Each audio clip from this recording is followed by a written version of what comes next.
Hey everyone, Blake here from Into Mobile, and today we're gonna take a quick look at the MyTouch and the MyTouch Q for T-Mobile. So instead of HTC or LG making the MyTouch handsets this time around, T-Mobile let Huawei take a crack at it, and we think that they created two pretty solid handsets that are really going to please a lot of people. Both of the handsets are virtually identical with the exception of a few key features and not so key features. The most notable between the two is that the MyTouch Q has a full slide-out QWERTY keyboard. Now this is a nice and roomy keyboard. It does take a little time to get used to it, but you will be banging out some long emails after a while. So what we have here is a 4-inch WVGA display.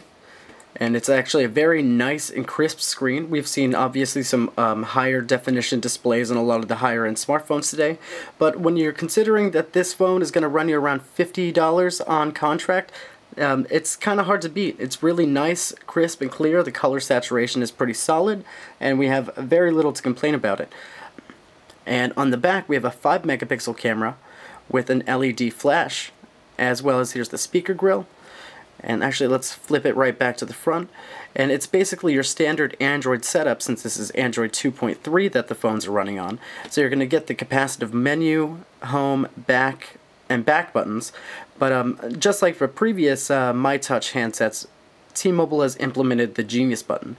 Now Genius is trying to, it attempts to take a crack at the voice search. And, some might like it, some might not, but we actually like it. It's a very unique and it's a good identifier for the MyTouch brand. One thing I definitely wanted to point out about the handsets is just how solid they are. They have a great in-hand feel, and they both have this, it's almost like a soft touch backing, but it does feel a little more rough. It seems like it's going to have a little better grip on the handsets, so you won't slide off your table or something like that. It feels very good in the hand, and then as a whole both of the handsets feel very solid. The software on the MyTouch Q isn't necessarily something we haven't seen before, but it's fairly straightforward and to the point.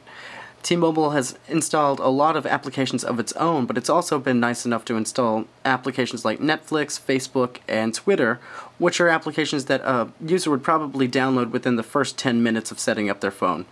So, we can appreciate what they did right there.